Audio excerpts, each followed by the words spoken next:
I'm Brittany Rizzo, and this is My Only Friends. On today's episode, I sit down with Scott Sedita. Scott Sedita is an award-winning, highly in-demand acting coach and motivational speaker. He is the owner of Scott Sedita Acting Studios in Los Angeles, where he works with actors from all over the world. He's also worked with Courteney Cox and LeBlanc. Scott is the author of the internationally best-selling books, The 8 Characters of Comedy, A Guide to Sitcom Acting and Writing, and Scott Sedita's Ultimate Guide to Making It in Hollywood and New York, Atlanta, Vancouver, Chicago, and any other industry city. He is also the first acting coach to develop an acting-based app called Scott Sedita's Actor Audition app, which I use religiously for every audition. This episode reminds me of the Friends episode, the one where Rachel quits. Scott and I talk a lot about fear and how it can hold us back. And like Joey and Chandler tell Rachel, sometimes you need the fear to motivate you, to take that leap into the unknown because something better comes along. My conversation with Scott was so fulfilling as an actor, and his advice can help everyone, not just people in the industry. Please enjoy my conversation with the amazing Scott Sedita.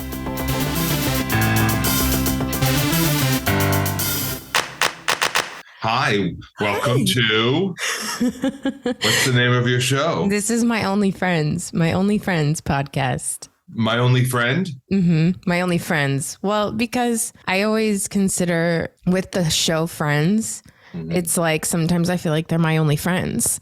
And it's kind of like, well, just to jump right into your book, when you say your babysitter was the television. Right. So it feels like that's like another person in your life. Like these people on TV are the people who are actually in your life. So that's why I, wanted to start this podcast, because it was like, I know that other people have that, and like, what is it for them? Like mine is Friends, but what is it for this person or that person? And you always wonder, like artists in general, like what is their comfort at the end of the day? What do they use to shut off their brain? And who do you feel closest to amongst the friends? What character? I gotta say Rachel.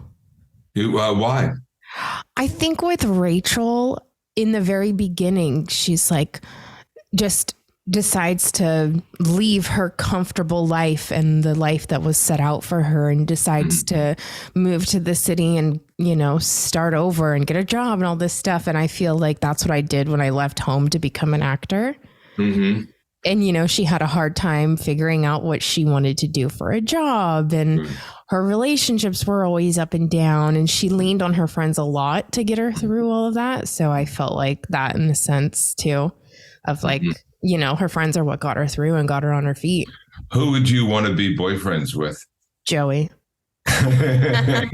Because he's cute, or because? No, see, people are always like, a lot of people are like, really, Brittany? But I loved when Joey and Rachel were together. I thought because he truly loved her, he would do anything for her to be happy. Where Ross was like very possessive over her and very jealous, and so Joey though just was always like what's best for her. And he's just like, he's the best friend to everybody. Like he's never screwed anybody over on that show. So I think he's the best. I was going to ask you, because ask me anything. In the opening of your book, you mentioned my new book, Scott Sedita's Ultimate Guide of Making It in Hollywood. Yes, your new book, Scott Sedita's Ultimate Guide of Making It in Hollywood. And in New York and Atlanta and Vancouver. Yes. And the industry city. It has a long subtitle, I'll admit. Yeah, go ahead. Why specifically Bewitched? Oh, I loved Elizabeth Montgomery. I think I also loved Bewitched because the type of childhood that I did have, which was, involved in my parents' messy divorce. They divorced twice, so we had to go through it twice. But I think I like the escapism of being able to make everything that is happening, the chaos in your family, be able to change it by simply a snap of your finger, or in her case, a twitch of her nose. Mm-hmm. She can make everything better. I always wanted to make everything better and solve the family problems. And there were so many of them. Yeah. And television became my babysitter because I had a single mother. Right. So, and she went to work, and and I had an older brother, but he was hardly home. So I had spent a lot of time in watching television. Yeah, I love that. I watched a lot of Nick at Night when I was little too, because I would have night terrors.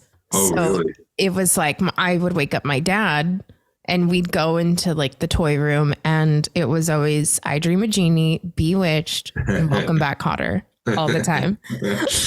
And they were old TV shows for you. They were like, they were like I Love Lucy for me. Yeah. I was 60s child, so that was when the show got on the air. So you're certainly not that. So those are reruns to you. Yes, but they were new to me. I thought they were actual shows on television in present day because I watched them all the time. Right. Also, Bewitched, and I talked about this in the 8 Characters of Comedy book, which is great, about Elizabeth Montgomery and her portrayal of Samantha. But the fact is that I called her the logical smart witch, because she was the logical smart one in amongst the crazies. And also the acceptance level of the character of Samantha, and embodied by Elizabeth Montgomery, of all the wackadoos around her. I mean, she was accepting of Uncle Arthur, who was obviously gay. She was accepting of Aunt Clara, who was senile. So she was completely accepting of all these people, and even her meddling mother, who was what I called the materialistic bitch. She looked down. She was judgmental, and she was accepting of her as well. So it was just I kind of felt like that she would be accepting of me. Oh, I like that. I like that a lot. I think a lot of people feel that way. I once told this woman, I was having a drink at the bar. I was away on vacation or something with my partner, and I was sitting at the bar, and this woman and I were talking, and we were talking about TV shows. I don't know how it came up, and I told her that it was the first time I actually said it. She had her master's in English or something like that, and I said I always wanted to write an article about Bewitched. And I told her that particular thing. She says, that's like a thesis. I said, what? She says, people would dive into that idea of why that she would be the mother, for so many. The like you had your Rachel. I think that Samantha was my mother.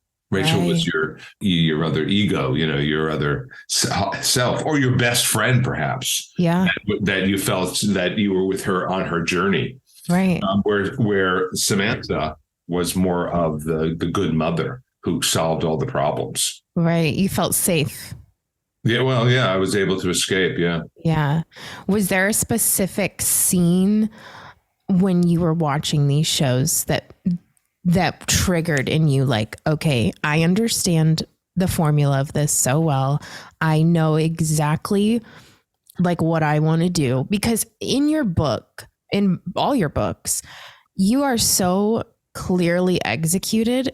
And how do I put this into words? You seem like this is like what you knew you wanted to do your entire life. Like there was no question, even though you had some other like, oh, I'm going to be a writer. Oh, I'm going to be an agent. But it was it's been very clear in your whole life that this is the industry that you want to be in. Yes. So was there a specific, I've been in it. Yeah, you are in.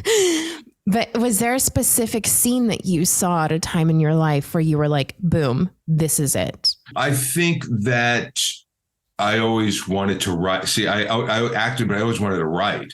So I was a writer when I was a kid. There was something in New York called the Young Playwrights Festival or something, and I was 12 years old or something. And it just started, and I won for a play that I had written, and so I always wanted to be in the industry. But I did think that by the time Norman Lear came onto the scene, that I wanted to be Norman Lear. Yeah. I loved All in the Family. I loved Maude. I wanted to write about the pathos in life because even though my parents were cuckoo for Cocoa Puffs in their outrageousness in some ways, they certainly loved me, but they were, they tried their best at what they did. And they also had a great sense of humor about it. Mm-hmm. They really did, as I talk about in my 8 characters of comedy. And they were people who had a sense of humor about their pain, and So I would say that. I would say Norman Lear was a huge, and it's amazing that man is still alive and still producing. Wow. Yeah. It's like, it's one of those things we take such for granted, but he's in like 100 or 99 walking around, going to, ABC and figuring out Disney and figuring out, it's great. It's amazing. Right. And adapting to all the changes in the industry and still standing and still, being exactly who they are, even though the industry is evolving in this crazy way. But a good story is a good story. Yep. And a good laugh, and it's not so easy to produce a good laugh. So that's a man who knew how to tell a good story, produce a good laugh, and create something for people that they enjoyed on the masses. Right. So speaking of Norman Lear and him doing all these, he's done a ton of like live television specials in the past.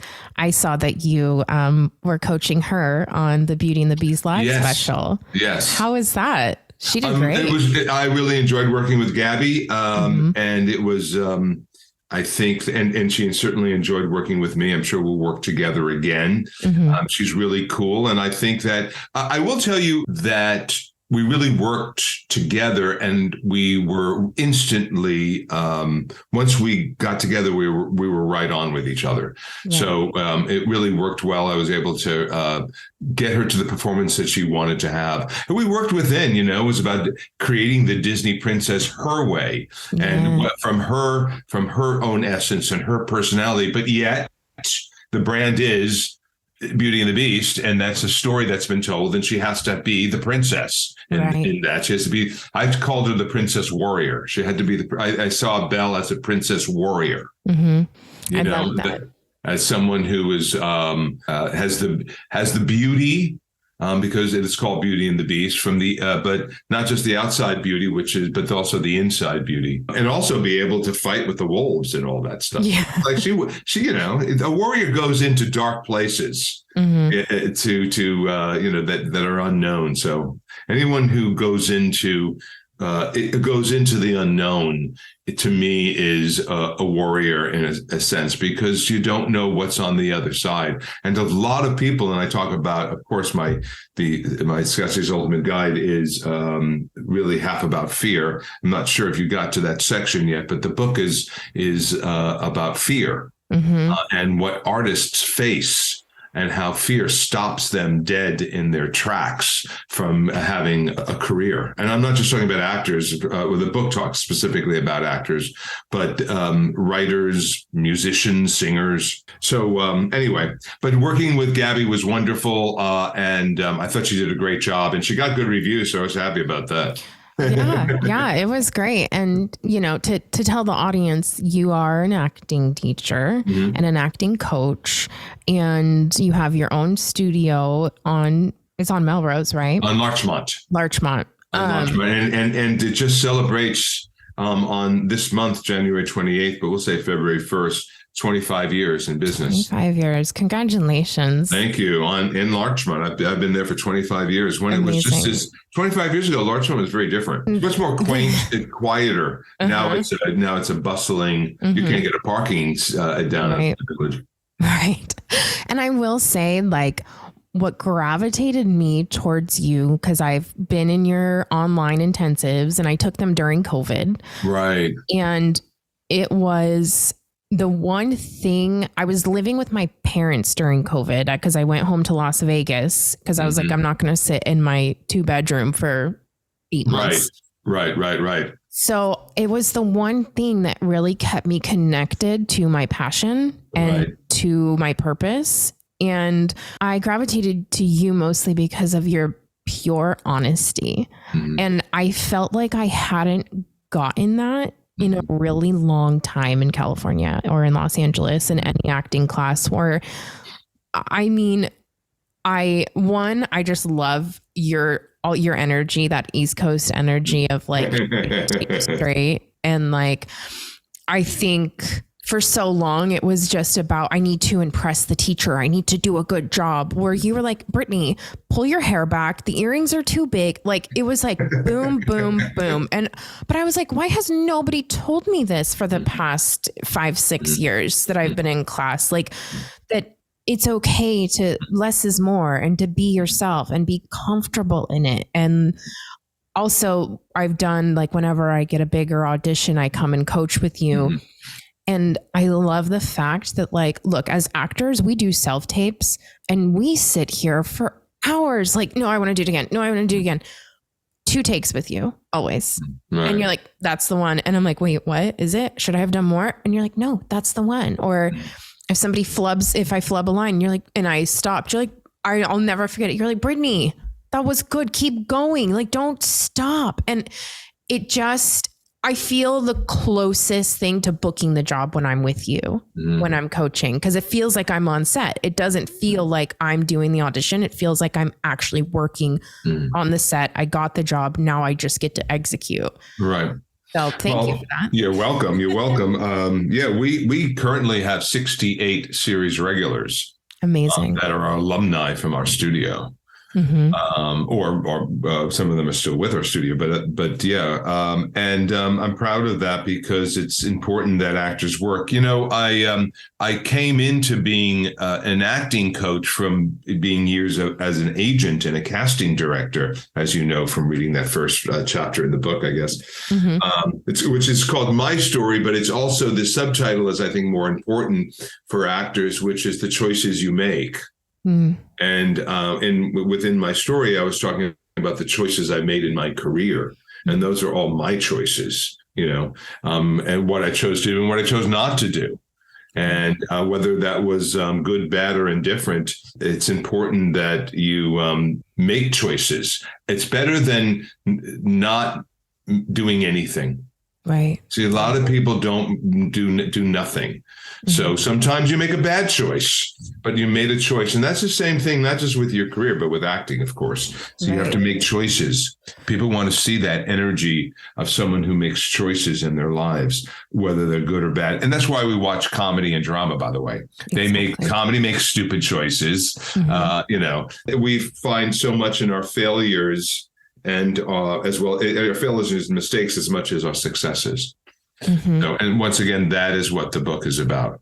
You and I, we can just talk about anything. And you've also known both of my books. Who's your audience? Let me help you with, let me give you whatever you need to your audience. Who's your audience? Who listens to you? Just even if it's 5 people or 5,000, who is it that you're kind of trying to reach? A lot of my actor friends listen to this. And what's interesting is that reading your book, it aligned so much with this podcast because I talk a lot about manifestation and visualizing. And I do my 300 list, which everybody's sick of me talking about, I'm sure, but I wrote down 300 affirmations and I listened to them. Like I recorded myself saying them. And, you know, and it's a lot of mental health, which your book has a lot of gems for. And I wanted to ask you, like, what was it? Why do you think it's so important to talk about fear? Because you talk about fear a lot in this book. And for me, the biggest like revelation I had was, anytime I do something based out of fear, it doesn't come out good. It's not from my best interest. My performance isn't great, whether it's in anything in life. And the second I let go and face it head on and just go through the fire, it's like, just who you are and this breath. Let me talk to the actor. Who's listening then, okay? I can, you know, as I said, I can talk to salesmen about this as well. So, I mean, but let me talk to the actor. And that's my book is specifically for actors, for artists. Let me talk to the actor right now and get to, let's say you're in an acting class, okay? And you were given a class assignment. Let's say you were given an intense monologue that you had to do. When you got the monologue, let's say, you know, a week before, when you got the monologue and you read it, you loved it and you thought, wow, this is cool and I can do a good job with it. What happens next is when fear starts to kind of rumble down there and it starts to move up. If you get the monologue on the 7th day, on the 6th day, you say to yourself, oh, that monologue's going to be so good. I'm looking forward to doing that. But you don't do anything on the 6th day. On the 5th day, you say, oh, I need to get to that monologue. I should really look at it. I haven't looked at it and I should really look at it. I really like that monologue. On the 4th day, you might have picked it up somewhere along the line or not. But what happens is that you start to look at that monologue that you like. I really like this, Mike, but it's difficult. Wow, this is difficult. Wow, this is a lot of work to do with this. Did I know this? Well, I might have known it, but maybe I subconsciously noted on the 7th day that this was an intense monologue, but really great. So I must have thought there was some difficulty to doing it, or at least that there had to be some sort of preparation. But now I'm on the 4th day and class is in a couple of days. And now I might look at that monologue and really look at it. But now I'm worried about how it's going to be and if it's going to be good enough. And am I good enough to actually do this role?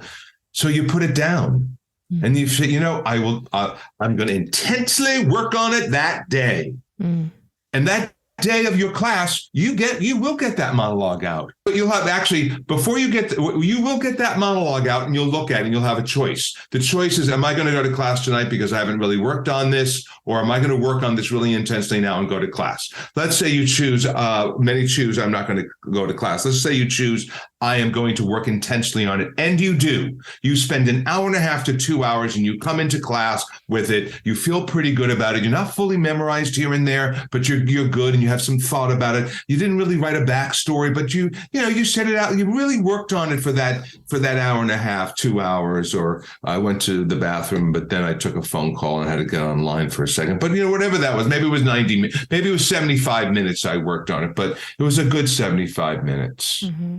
The performance you give is not completed. It's not prepared. Right. It has so much anxiety and self-doubt. You're not even fully memorized, even though you're partially memorized, but you're still trying to remember that one part that you always get a little confused by. Mm-hmm. You don't know who this character truly is because you haven't sat on it and given it a backstory. Mm-hmm. Or woe framed it, which is my script analysis technique. You haven't done what you needed to do from day one to prepare for the scene as you should, mm-hmm. because you thought that it would be too difficult. Yeah. Your fear arose that maybe this is too difficult. Maybe I'm not going to be that good at it. Maybe this piece is too good. Or maybe I got this. Oh, this is no big deal. That's the other way fear plays with you too. Mm-hmm. You don't work on it because you got it. Right. I got it. I can wing it. I got this. I know this character. I got this. And you know what? And there might be a moment that actually is true, but it will have no depth. Right. And in this day and age on a self-tape, we have to show this preparation. And once you get to the self-tape, and talking about the self-tape really quickly, when you do your self-tape, you should be preparing as much time as you have to do that self-tape. And then when you ask for a friend to come over for a reader, it should be really honestly 20 minutes, mm-hmm. meaning that you do a rehearsal. And if you decide to tape the rehearsal, you can. Then you do another one, and then you do a bonus. 3 takes, your guy's out. No conversation about, was it good? What did you think? Should I change anything? No, you've already prepared. Right. You know what you're going to do. You've worked on it. You've sweated about it. Right. Right. And that is the work that an actor needs to do. Mm-hmm. Yes, you'll get a self-tape that's due in 48 hours. That is the business. But this is class, mm-hmm. or this is your own thing you want to do so you can tape it or for yourself. And I work in my class now because of so many people face this idea. This is the fear. You could look at that not doing your assignment as the fear of failure, that I'm never going to be good. The teacher's going to be disappointed. They're going to think I'm a terrible actor. I'm going to be humiliated in front of class. So that's why I'm not going to put the energy into it. Or it could be the fear of success. You had a great class last week. You got this new piece, and now it needs to be just as good, if not better, than last week. Mm-hmm. Now, with all that being said, what do you think? What is the best way to combat that fear? Do the work. Mm-hmm. So I'm just talking about a specific fear because there's many different types. Right. But as an acting teacher, I'm just saying, I know this for a fact. If you're in an acting class and you get an assignment or you're working on a scene, whatever the class may be, they give you a certain amount of time to be able to do it. Most teachers give you at least 4 or 5 days if they're sending out, if it's an audition class or if it's a scene study class, you have that script with you all the time. Right. And the only way to fight through your fear is to actually do the work, because our fear will tell us not to do the work because either we're not good enough or the pressure will be too intense. Or if it really is good, what does that mean? Does that mean I need to move to the next level of a class? Right. And I love that you say too that a lot of actors think that we're being lazy when it's really just our fear taking over. Yeah, well, there's a big part of my book that, when I took this, what I'm talking about, someone not working on their assignment until maybe the day of, and I call in the book, I called on I confronted a student who I liked and said, I thought you loved this monologue. Why didn't you do the work that you needed to do? And after the barrage of, roommate problems, girlfriend problems, family stuff, work stuff, which are all excuses, he just said, I'm just lazy. Mm-hmm. And I said, there are no lazy actors, just fearful actors. Mm. Of course, as a guy as he was, he didn't I'm not fearful, but he understood what I meant. Right. See, when you get that way, so if you take the example of not working on an assignment till the last minute or the day of or something like that, the procrastinating of it, when you take that example of being fearful each day, what we do instead is the problem. Mm-hmm. See, our nervous system is hardwired for comfort. Mm-hmm. Where our essence and who we really are as people, our soul is hardwired for growth.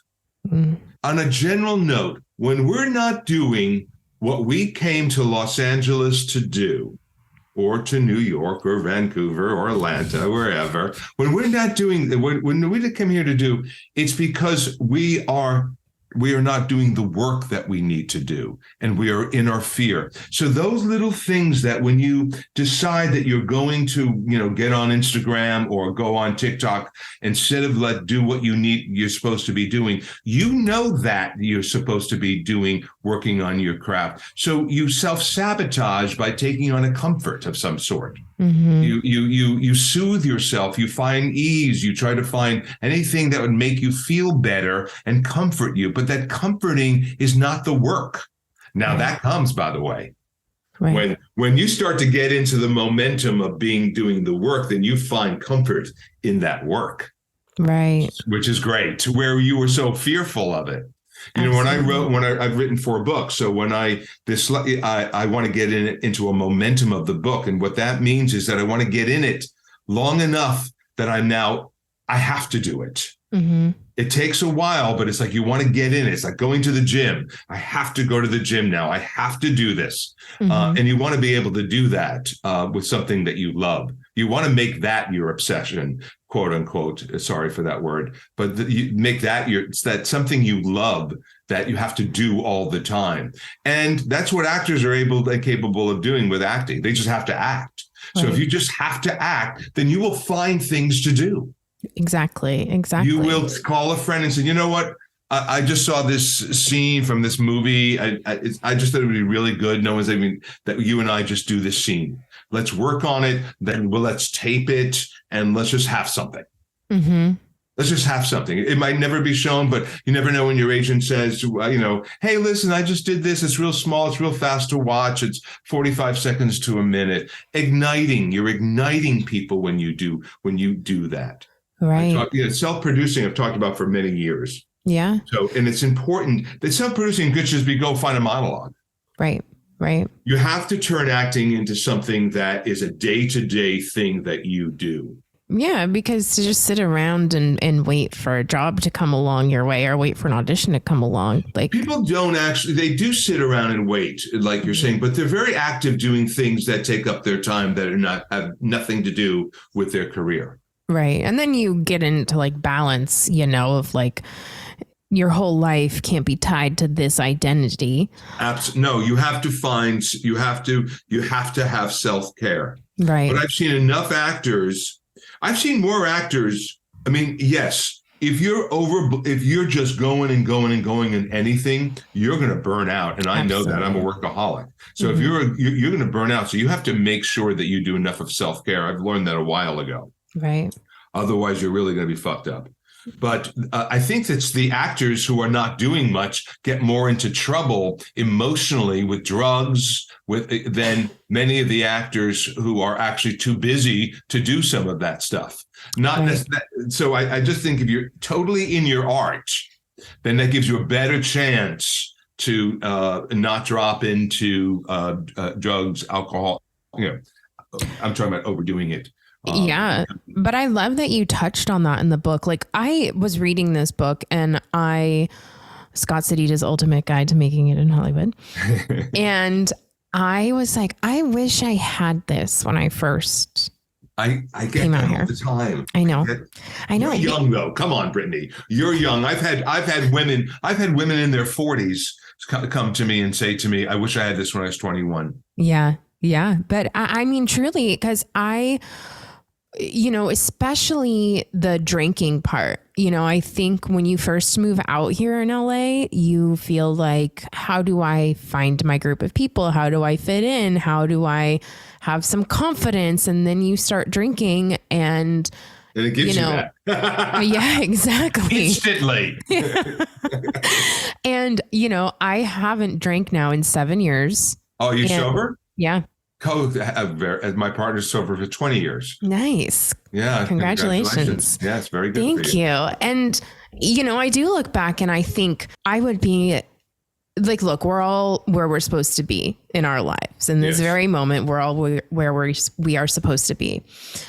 But I do think, like, if I had learned what you talk about in your book 10 years ago or had a guide like this, I do always have that, wonder, like, would I be somewhere so different in my career?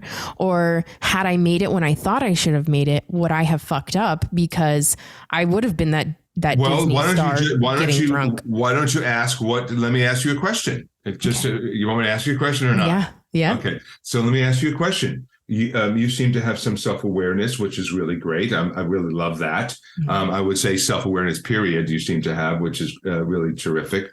So I'm going to ask you a question. So what do you think your fear was or is? What do you think your fear was? That I wasn't good enough.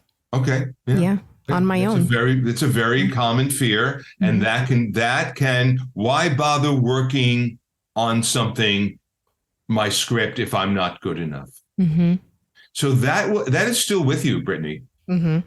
So you have to, I do a whole thing with my book about it, but you have to fight through that. Acknowledging it is really great. And you're fighting through, you talk about affirmations. I have a chapter called The Power of Affirmations. So, but I think that's really great. That's a way of fighting through it. But one of the ways is to kind of see if you can hold yourself accountable for, this is my big thing I'm presenting in 2023, is that every day is an hour devoted to your acting career. An hour.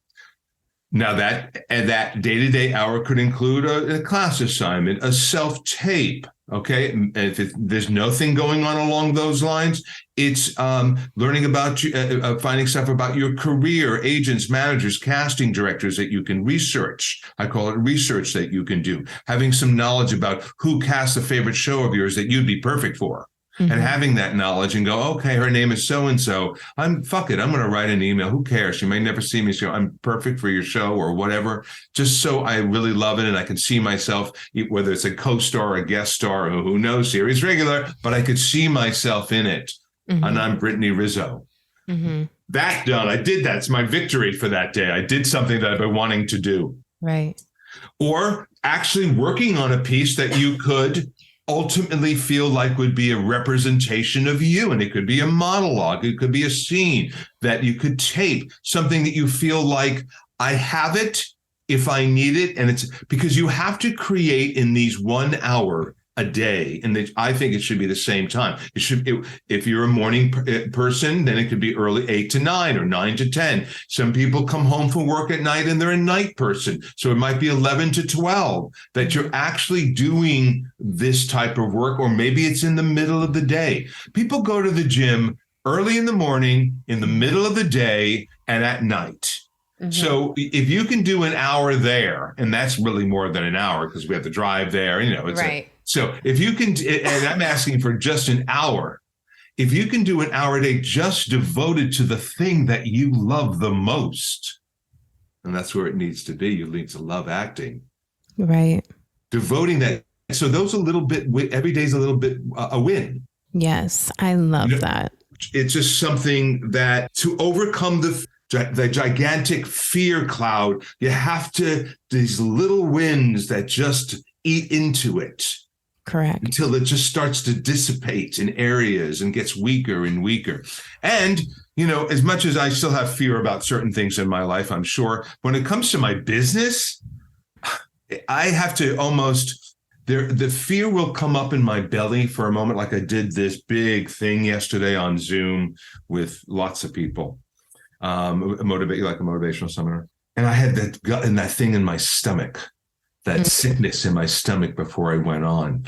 And I try to use that because that means I'm alive. And that means I'm very present. I'm here. My energy is going. And also I take that and I use fear as my fuel to do that, to jump into that big thing that I had never, I've been doing motivational seminars all over the place. I just haven't taken it online. So that was like a little sample for me to kind of how that's going to be. But I would say that those little things that you do really will help you in your fear. And then your fear will become something that you'll use it. Right. Because it might be floating around, but you know what?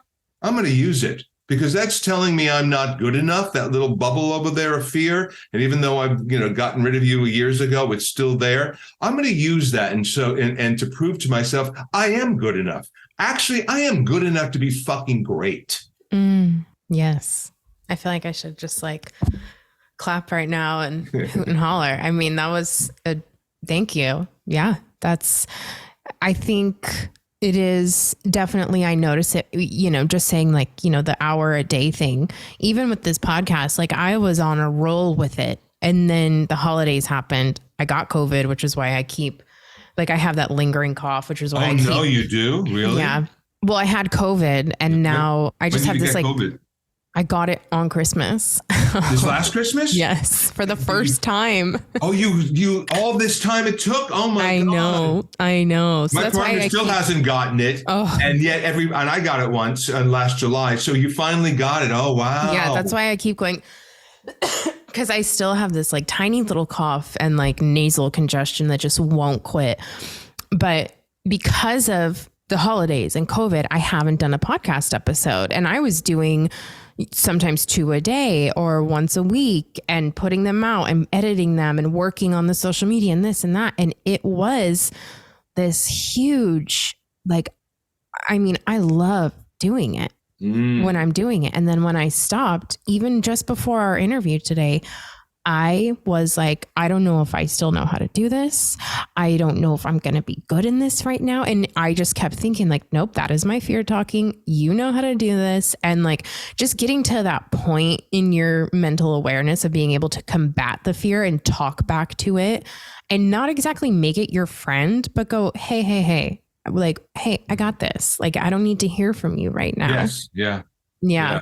And my book, I have the 5 steps. I wanted to give something concrete to somebody, to 5 steps to combat when you faced your fear. I would read them to you. They're very short. I just don't have the book in front of me, which is stupid.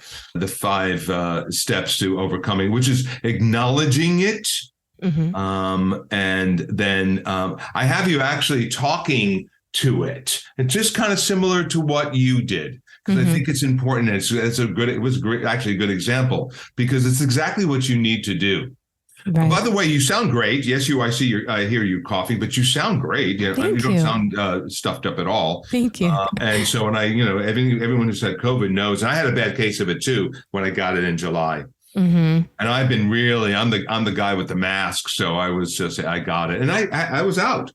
I was out. Mm-hmm. I had fever. I had the whole 9 yards. I know. I think that was the sickest I've ever been in my life. Like I had the fever where I felt like I was in like psychosis at one point.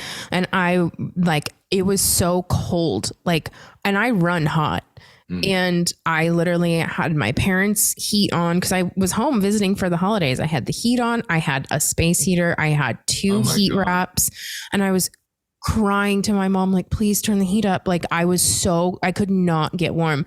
And then of course I wake up the next morning. It looks like I went swimming in my bed because I'm just like drenched in sweat because the fever broke.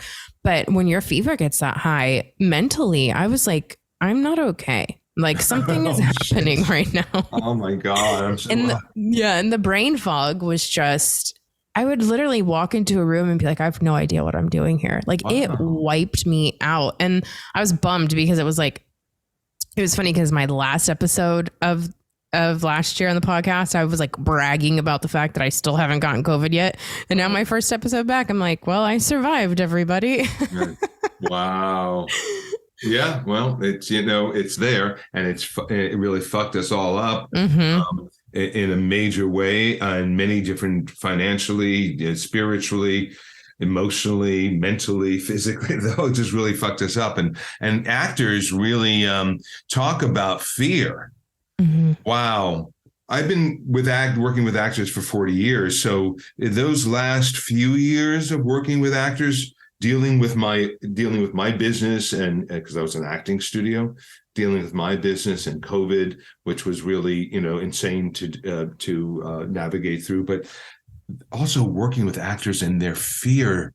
They already had fear around this career, this craft. Now they had the fear of COVID. Mm-hmm. And the fear of being sick and the business shutting down, all this stuff. And so I used to always say in class during the pandemic, because back in March of 2020, I was the first one to go on Zoom.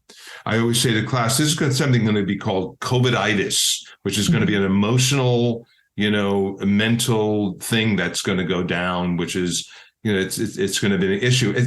I always would say it's anxiety meshed with depression. That's what I was seeing in students. Mm-hmm. Mm-hmm. And anxiety meshed with depression, which are usually 2 different things. I'm no doctor or psychologist, so I just read a lot and been in therapy for a million years. But they're usually 2. Either you're anxious or you suffer with depression. But this was a mix, right? Because the world was upside down for so many folks. Yeah. And they were isolated. So folks who were initially anxious because they were isolated became depressed. And those who were initially depressed became anxious. So it was like a mesh of those 2 things. Yeah. But I think we are climbing out of that period in our lives. And whether we are or not, we need to. Right. And we need to move forward. And I've been moving forward during this whole period of time. I haven't stopped. My business never shut down. No, not at all. I mean, I found you during COVID and Yeah, on March 12th, 2020, I was a big news watcher, so I realized very quickly that, it was a bad scene. So I shut down my Thursday night class. Mm-hmm. I said, I'm going to call everybody and tell them not to come. Maybe a week. It'll blow over in a week right? And my my TA turned to me and she said, what about that thing that you subscribed to last year that you never used? I said, the Zap? No, Zoom. Zoom. I don't know how to do that. See, I subscribed to it a year before in 2019, so I could take my comedy intensive all over the world without actually having to get on a plane, which I'm not the most adventurous about doing. So, and especially when you go to Australia, Norway, I mean, it's the sleeping situation. Anyway, so this was the idea to come up with. But my fear at that time of learning something called Zoom and having to deal with it was I felt uncomfortable about that. How would I do my thing I've been doing for 20 years, all of a sudden have to do it online? So I never did anything about it because of my fear. When she turned to me and said, we're going to do it tonight, we can do it tonight, I was like, I don't know about that. She says, I'll do it. So we became the first acting studio on March 12th, 2020 to go on Zoom and teach an acting class. That's amazing. And I can't tell you how many students didn't want to do it, wanted their money back. And said, online, who does online classes? Well, that's what I was going to ask you is, it's interesting because I don't think I started auditioning this much until self-tapes came along. I mean, I have had agents and managers where I've sat on a roster for a year and never got out, where self-tapes started happening shortly after, COVID. And I go out more than I've ever gone out before for big things, for good things, for guest stars and series regulars and movies. And I want to know your thoughts on, I know a lot of actors don't like self-tapes. I think they miss going in the room, where I don't at all. So let me give you some insight onto it. I talk about it in the book, The Origins of the Self-Tape. Real quick, because my acting studio, and I have to say this, because my acting studio always had a camera. I was the first acting coach in Los Angeles to have a camera in an actual acting class. Because I didn't teach scene study, I taught audition tech, okay? Anyway, so my whole teaching was always in front of a camera looking into a hanging television from the wall or the ceiling of a monitor. So that's kind of was my whole how I taught. Where some scene study teachers, the actors are on stage and the coach or the teacher is in the audience in the first seat. Me, I was right up against you. Standing for hours and hours and hours, watching my actors in a monitor as either the camera person, or I could walk over to the monitor as the camera was rolling. And that's why I have a bad back, because I've been pinching my back for all these years watching monitors of actors. So self-tapes actually began before the pandemic, and it was mostly it began because of the smartphone, where you could actually roll tape on your smartphone. It was a video camera. So actors who were away doing a pilot or a movie could audition for a TV show or film on, away in their motel by holding up their camera or putting it on a shelf and doing the scene with somebody other in this. So that's how it first really began as a little more of the upper echelons of the working actors. Then it began a use for agents and managers to actually say, hey, Brittany, I like you. Would you put this on tape? And they gave you a script and they made you go and I worked with so many people that agents and managers sent me. And through the years, I've been putting people on tape to send to New York. But in this, when agents and managers, some of them would come, I would put them on tape, or they would do it by themselves. So there was a use for agents and managers. And then it started to come, self-tapes before the pandemic started to be more popular, really with mostly actors that were just kind of starting out. So it began kind of, I was starting to see actors who were agents wanted to submit you, and sometimes they said, well, send us a self-tape of it. But once the pandemic hit, then the playing fields were cleared. Right. Everyone was on the same level. Everybody had to have an in-house studio. Now, of course, only the actors that had been doing those self-tapes had that capacity. They might not even had a self-tape studio with lights and stuff because they figured out how to do it with whatever they needed to do it with. But now all of a sudden, everybody had to have it, and that became the thing. Mm-hmm. So here's how I feel about the pros and cons of self-tapes. Number one, it's here to stay. It will, I believe, always be the first initial audition. Mm-hmm. Then I believe, and it's going to happen this year, the callback or producer session will be in person. Mm-hmm. Okay? So now what about the actor and the self-tape actually doing it? There are many pros and cons. One of the pros, obviously, is the following. I would get for years and years and years, actors telling me, I said, how did the audition go? Oh, it was so much better when I worked at it at home. And once I stepped into the audition room, it was so much better in my car. But once I stepped into the audition room, I had it in my apartment. It was like I was there emotionally. I was crying. And then, so the pro is now you can do it all in your living room. Right. And there'll never be an excuse that it was much better because you have that opportunity. The bad part about it is there's no adjustment. Right. And there's no meeting of the casting director. So when there's no meeting of the casting director, you don't get that feedback. You also don't have, the casting director doesn't got to see all of you and be impacted by all of you, which maybe they'll remember more than watching a second time than seeing you on self-tape. At the same time, a lot more actors get a lot more auditions on self-tapes because casting are able then to see more than they would do in a room. They could probably see 30 people a day. They can see 300 in a few hours. Right. Now, do all those people get their scene seen? And I have something that I call the 15-second rule that I've been doing since the 2020, which means that my woe frame and certain things have to be displayed before and brought to life in the first 15 seconds, because that I believe is how long a casting director will stay on you. Right. And some of them will say I know it in 5 seconds. But let's say 15, I hate the fact that 15 seconds were like, what? To now it could be 5 seconds. But if they look at your first 15 seconds and they see that's not the type this is the wrong type, or they're way too young, they're way too old, or that we need a totally different look for this character. This is not going to work because we already did a Black actress for the lead. We need to make her best friend either white or Hispanic or whatever. So I can't entertain this on it. I might be able to look at that person for another role, but I can't entertain this and move. So of the swipes that happen, the other swipe is in the first 15 seconds, frankly, you're not good.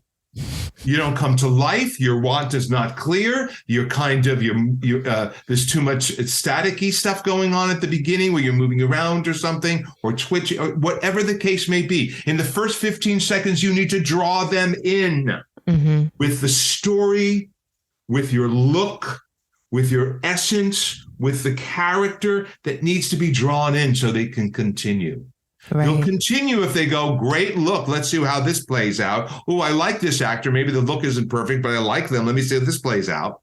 So either way, it's either you're going to get a fast reaction. Right. Because there's no way that someone can see all these people and watch all those takes. Because if you say the each 3 minutes, let's say the scene, you have 3 minutes, like 9 minutes, 8 minutes. So you're telling me you had spent 2,400 hours.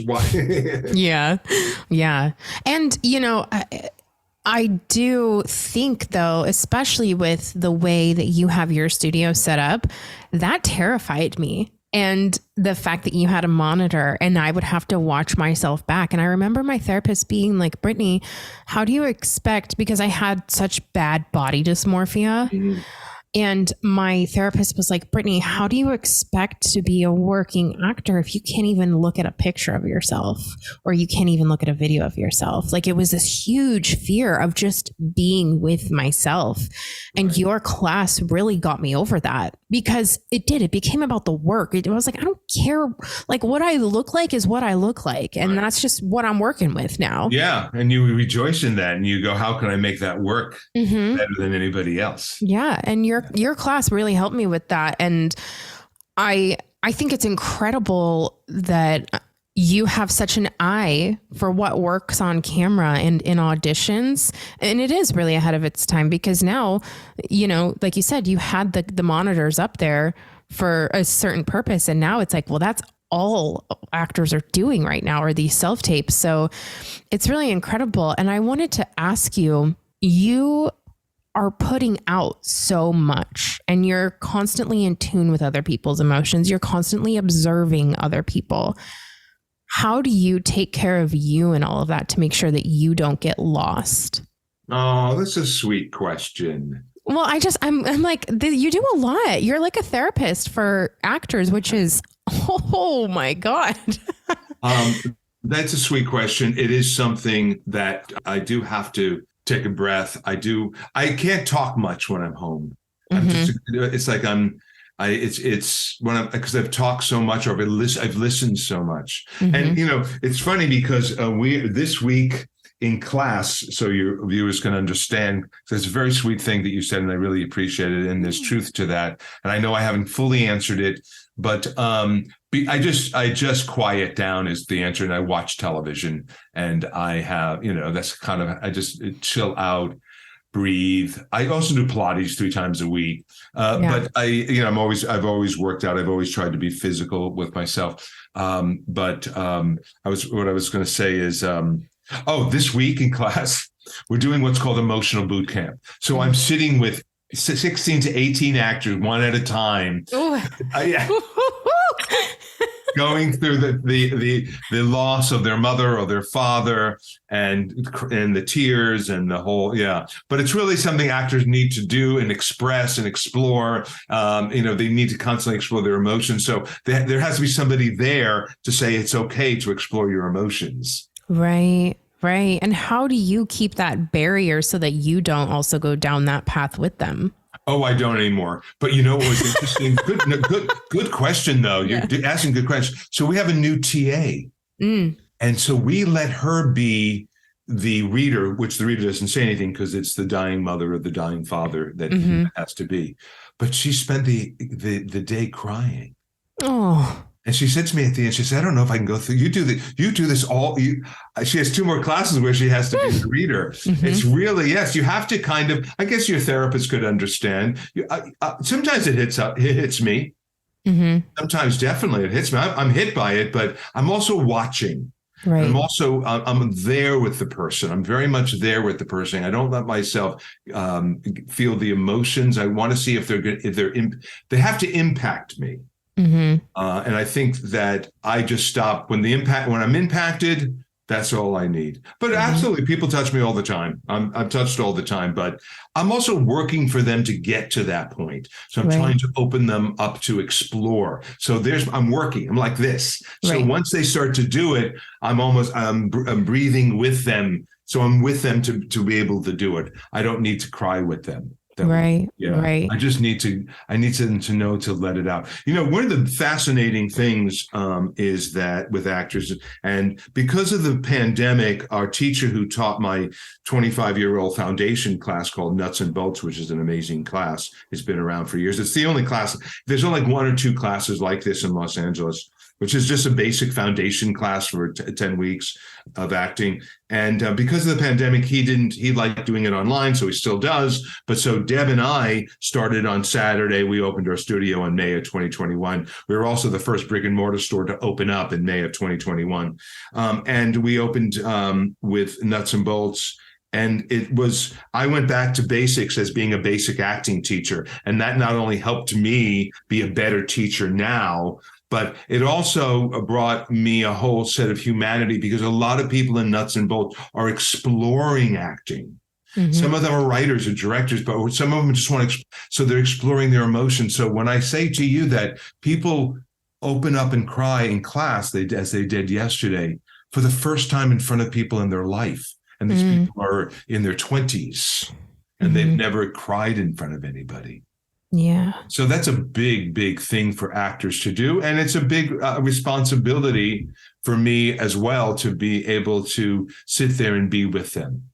Yes, it's a big responsibility, but it's also a huge accomplishment. And like, on behalf of everybody, thank you for creating that like very safe space for people, because people need a place where when you give permission to somebody to completely be themselves and go to that place, you're giving them such a gift, and people won't forget that. And people will carry that with them through their career, through their daily life, of like knowing that they have the permission. I appreciate it. Thank you. Of course. Well, I look up to you so much. I admire you every time I get, and I'm like, anytime I am terrified of an audition, Scott Sedita Studios is the first place I contact, because I'm like, I know I won't be scared once I'm there.